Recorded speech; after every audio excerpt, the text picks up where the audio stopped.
Biasa dulu ya.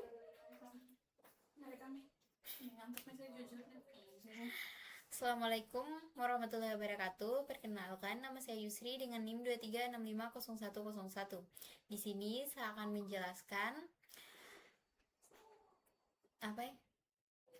Menjelaskan soal remedial. di sini saya akan menjelaskan soal remedial UTS.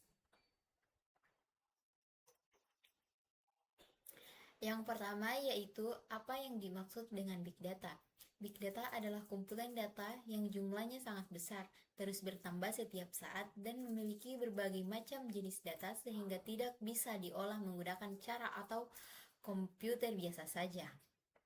Sederhananya, Big Data adalah data dalam jumlah yang sangat banyak sehingga membutuhkan teknologi khusus untuk menyimpan, mengelola, dan menganalisisnya. Contohnya, misalnya, aplikasi seperti TikTok. Setiap hari, jutaan orang menonton video, memberikan like, komentar, membagikan video, dan mengunggah konten baru. Semua aktivitas tersebut membutuhkan dan menghasilkan data yang sangat besar setiap detiknya. Karena jumlah datanya yang sangat banyak, TikTok menggunakan teknologi Big Data untuk mengelola informasi tersebut agar dapat memberikan rekomendasi video yang sesuai dengan minat setiap pengguna. Yang kedua yaitu jelaskan karakteristik Big Data yang dikenal dengan konsep 5V. Yang pertama, volume atau jumlah data. Volume berarti ukuran data yang sangat besar. Contohnya YouTube. YouTube memiliki miliaran video yang diunggah oleh pengguna dari seluruh dunia. Yang kedua yaitu velocity. Velocity berarti data terus bertambah dan harus diproses dengan cepat. Contohnya, saat kita menggunakan Google Maps, kondisi lalu lintas berubah setiap detik sehingga aplikasi harus memproses data secara langsung agar informasi tetap akurat. Yang ketiga yaitu veracity. Veracity ini berarti data memiliki banyak bentuk. Data tidak hanya berupa angka atau tulisan, tetapi juga gambar, video, suara, email, hingga lokasi GPS. Contohnya, Instagram yang memiliki foto, video, komentar, pesan, dan informasi lokasi pengguna. Yang keempat yaitu veracity. Veracity berarti kualitas atau tingkat kepercayaan terhadap data. Tidak semua data yang diperoleh benar akurat. Oleh karena itu, data perlu memeriksa terlebih dahulu sebelum digunakan. Contohnya, komentar di media sosial bisa saja berisi informasi yang salah atau hoax, sehingga perlu dilakukan penyaringan. Yang kelima yaitu value. Value berarti data harus memberikan manfaat bagi penggunanya. Data yang sangat banyak tidak akan digunakan jika tidak menghasilkan informasi yang bermanfaat. Contohnya seperti Tokopedia. Tokopedia menggunakan data riwayat pembelian pelanggan untuk memberikan rekomendasi produk sehingga sesuai dengan kebutuhan pengguna.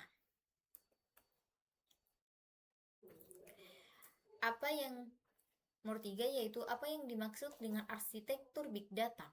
Arsitektur Big Data adalah rancangan atau struktur yang menjelaskan bagaimana data dikumpulkan, disimpan, diproses, dianalisis sehingga akhirnya menjadi informasi yang berguna.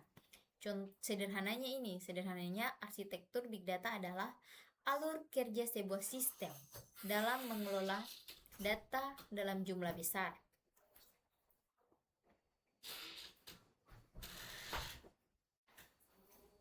Contohnya, bayangkan sebuah restoran, bahan makanan berasal dari pemasak. Bahan disimpan di gudang. Koki mengelola makanan, pelanggan menyajikan makanan kepada pelayan menyajikan makanan kepada pelanggan. Begitu juga bagi Big Data. Data dikumpulkan dan disimpan. Data diproses, hasil analisis ditampilkan kepada pengguna.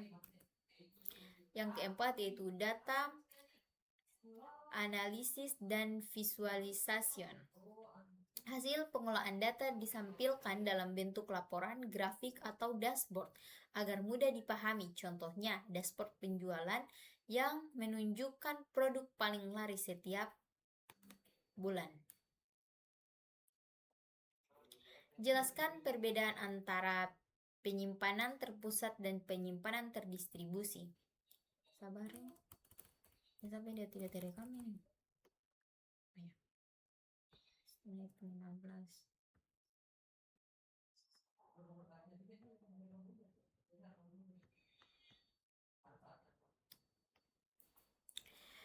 Penyimpanan terpusat, semua data disimpan dalam satu server atau satu komputer utama. Kelebihannya mudah dikelola, lebih sederhana. Sedangkan kekurangannya, jika server rusak, semua data sulit diakses. Kapasitas penyimpanannya pun terbatas. Contohnya, sebuah sekolah menyimpan seluruh data siswa hanya pada satu komputer ruangan administrasi. Jika komputer tersebut rusak, semua data menjadi tidak bisa diakses. Penyimpanan terdistribusi atau distributor storage, data disimpan pada banyak server yang saling terhubung. Jika satu server mengalami gangguan, server lain masih dapat digunakan sehingga tetap aman dan dapat diakses. Contohnya, Google Drive. Google Drive penyimpanan data penggunaan pada banyak server di berbagai lokasi sehingga file tetap tersedia meskipun salah satu server mengalami kerusakan. Yang keenam yaitu apa tujuan penggunaan sistem penyimpanan terdistribusi dalam lingkup Big Data. Tujuan utamanya yaitu penyimpanan terdistribusi agar data dalam jumlah sangat besar dapat disimpan dan diproses dengan lebih cepat, aman, dan efisien. Beberapa manfaatnya yaitu menyimpan data dalam jumlah yang sangat besar, mempercepat pemrosesan data, mencegah kehilangan data jika salah satu server rusak. Kemudahan menambahkan kapasitas penyimpanan ketika data semakin banyak. Contohnya, bayangkan ada satu orang yang harus mengangkat 100 gardus. Pekerjaan tersebut tentunya sangat berat. Namun jika 20 orang yang bekerja bersamaan, pekerjaan menjadi jauh lebih cepat dan ringan. Begitu juga pada Big Data. Data dibagi ke banyak server sehingga proses penyimpanan pengelolaannya menjadi lebih cepat. Yang ketujuh yaitu apa yang dimaksud dengan MapReduce. MapReduce adalah metode atau teknik untuk mengelola data yang sangat besar dengan cara membagi pekerjaan ke banyak komputer, kemudian menggabungkan hasil menjadi satu. MapReduce terdiri dari 2 tahap. Tahap yang pertama itu adalah map data, dibagi menjadi beberapa bagian, kemudian setiap komputer mengelola bagiannya masing-masing. Tahap kedua yaitu reduce semua. Hasil pengelolaan dari setiap komputer dikumpulkan dan digabungkan menjadi hasil akhir. Contohnya, misalnya sebuah perpustakaan ingin menghitung jumlah kata Big Data. Dalam 1 juta buku digital, jika hanya menggunakan satu komputer saja, maka prosesnya akan sangat lama. Dengan adanya MapReduce, komputer pertama menghitung buku sampai 200.000 kata. 200.000 buku. Komputer kedua menghitung buku 201.000 sampai dengan 400.000.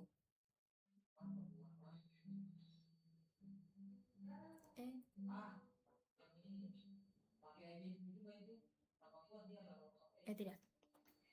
Contohnya misalnya sebuah perpustakaan ingin menghitung jumlah kata atau Big Data dalam satu buku.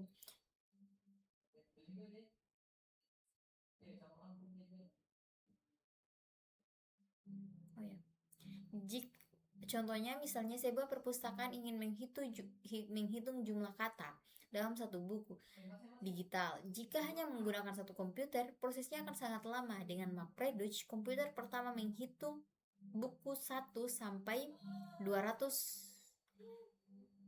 kata. Komputer kedua menghitung buku 201 sampai dengan 400. Komputer ketiga menghitung bagian berikutnya, dan seterusnya. Setelah semuanya selesai menghitung, hasil setiap komputer digabungkan sehingga diperoleh total jumlah kata atau big data dengan cepat. Yang soal sedang, yang pertama adalah mengapa big data menjadi penting dalam pengambilan keputusan pada organisasi modern. Big data menjadi sangat penting karena dapat membantu organisasi mengambil keputusan berdasarkan data yang nyata, bukan hanya berdasarkan perkiraan atau intuisi. Dengan menganalisis data yang sangat banyak, organisasi mengetahui pola, tren, dan kebutuhan pelanggan sehingga keputusan yang diambil menjadi lebih tepat. Contoh misalnya, sebuah supermarket ingin mengetahui produk apa yang paling banyak dibeli setiap akhir pekan. Dengan menganalisis data transaksi pelanggan menggunakan big data, supermarket dapat mengetahui bahwa minuman dan makanan ringan sering dibeli. Berdasarkan informasi tersebut, supermarket dapat menambahkan stok produk tersebut agar tidak kehabisan. Jadi, big data membantu organisasi membuat keputusan yang lebih cepat, lebih tepat, dan mengurangi risiko kegagalan. Yang selanjutnya, nomor selanjutnya yaitu jelaskan hubungan antara sumber data, penyimpanan data, dan pemrosesan data dalam arsitektur big data. Dalam arsitektur big data, ketiga komponen ini saling terhubung dan bekerja secara berurutan. Pertama, sumber data. Sumber data adalah tempat asal data diperoleh, misalnya dari aplikasi, website, media sosial, atau sensor, atau transaksi penjualan. Kedua, penyimpanan data. Setelah data dikumpulkan, data tersebut disimpan di sistem penyimpanan seperti Hadoop atau database NoSQL agar aman dan mudah diakses. Ketiga, pemrosesan data. Data yang sudah disimpan kemudian diolah menggunakan teknologi seperti MapReduce atau Spark untuk menghasilkan informasi yang berguna. Contohnya, proses pembuatan jus. Buah berasal dari kebun. Ini adalah sumber data. Buah disimpan di kulkas. Ini adalah penyimpanan data. Buah kemudian di blender menjadi jus. Ini adalah proses data. Hasil akhirnya adalah jus yang siap diminum. Seperti juga data yang telah diolah menjadi informasi yang berguna. Nomor selanjutnya yaitu jelaskan peran sistem manajemen data dalam pengelolaan data berskala besar. Sistem manajemen data berperan untuk mengatur seluruh proses pengelolaan data agar tetap rapi, aman, dan mudah digunakan.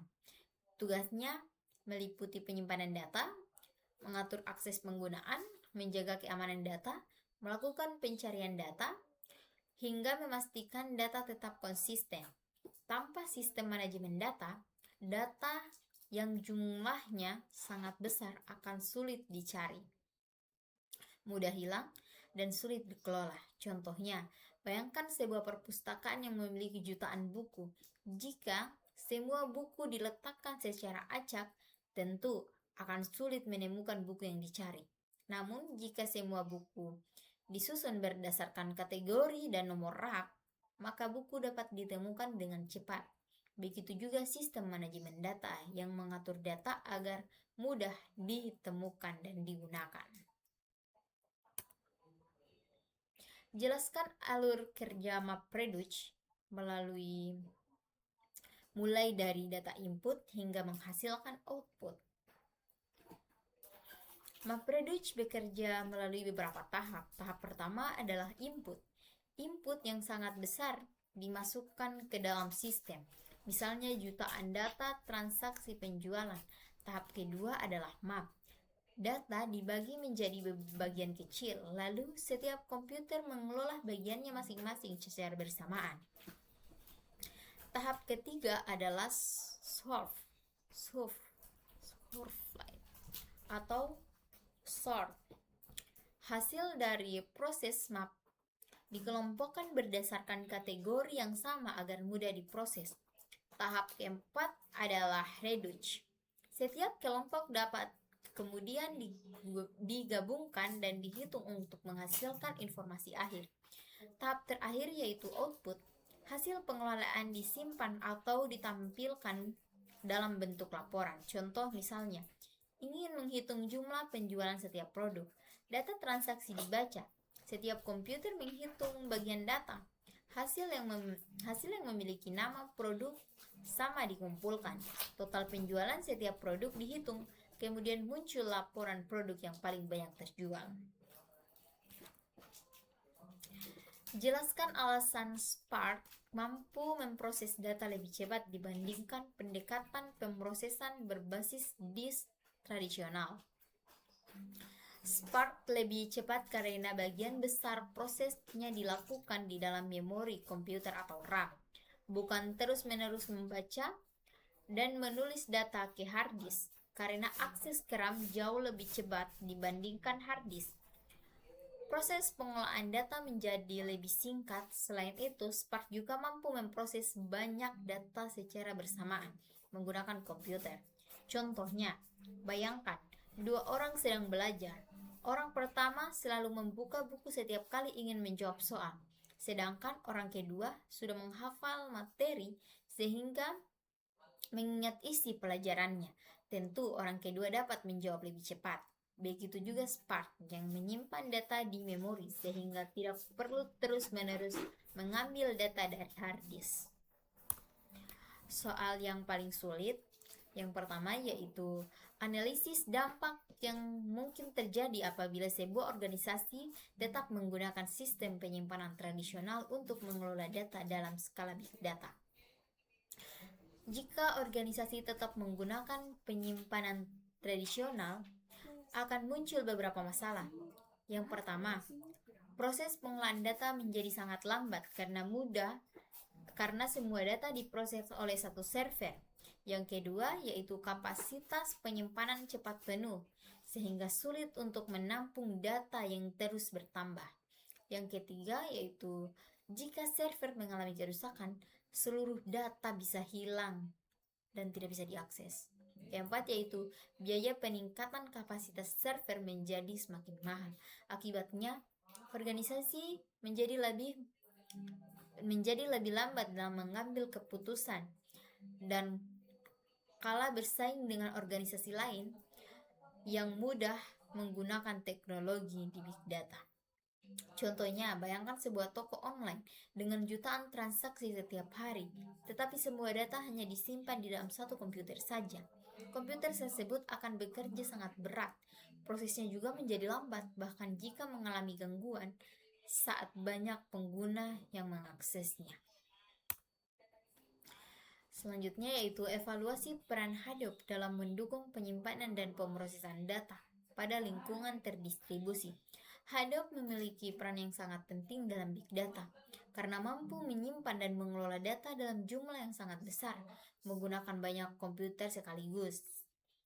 Hadoop terdiri dari 2 bagian utama. Yang pertama yaitu HDFS atau Hadoop Distributed File System, yaitu sistem penyimpanan data secara terdistribusi. Yang kedua yaitu MapReduce, yaitu teknologi untuk mengelola data yang tersimpan di HDFS.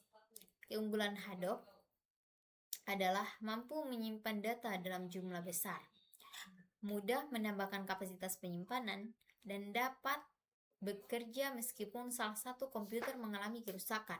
Namun ada juga kelemahannya.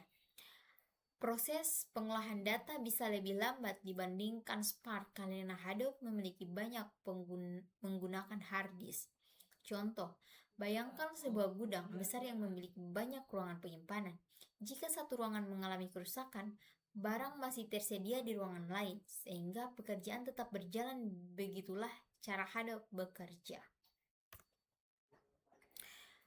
Nomor terakhir yaitu sebuah perusahaan memiliki data transaksi, data pelanggan, dan data aktivitas penggunaan dalam jumlah yang sangat besar dan terus-menerus bertambah setiap hari.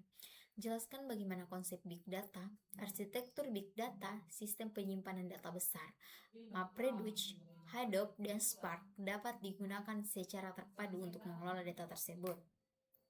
Baik, misalnya sebuah perusahaan e-commerce seperti Tokopedia memiliki jutaan transaksi dan aktivitas penggunaan setiap hari. Pertama, perusahaan menerapkan konsep big data karena jumlah data yang dihasilkan sangat besar dan terus bertambah setiap saat.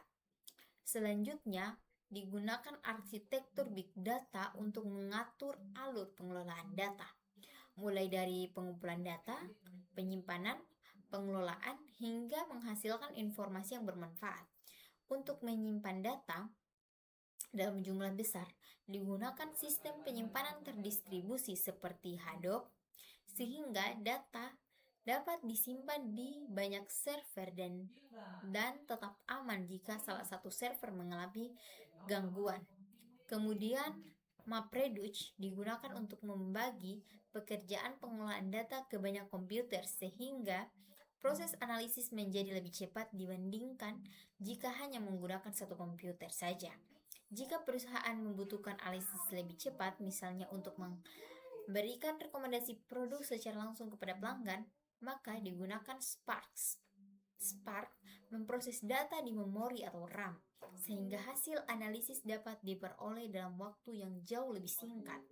Contohnya, alur sederhananya, pelanggan melakukan pembelian dan pencarian produk di aplikasi.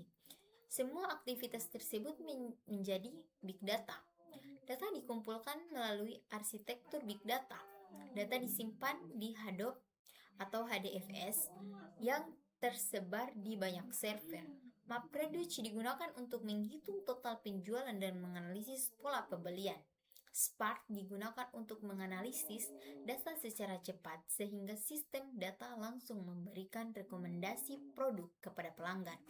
Kemudian, semua teknologi tersebut saling melengkapi. Big data adalah konsep pengelolaan data dalam jumlah besar. Arsitektur big data mengatur alur kerja pengelolaan data. Hadoop atau HDFS menyimpan data secara terdistribusi. MapReduce mengelola data dengan membagikan pekerjaan ke banyak komputer, dan Spark mempercepat proses analisis dengan memanfaatkan memori atau RAM. Dengan bekerja bersama, teknologi-teknologi ini membantu perusahaan mengelola data secara cepat, aman, dan efisien, sehingga dapat menghasilkan informasi yang mendukung dalam pengambilan keputusan. Baik, mungkin itu saja yang bisa saya jelaskan. Kurang dan lebihnya mohon dimaafkan. Terima kasih.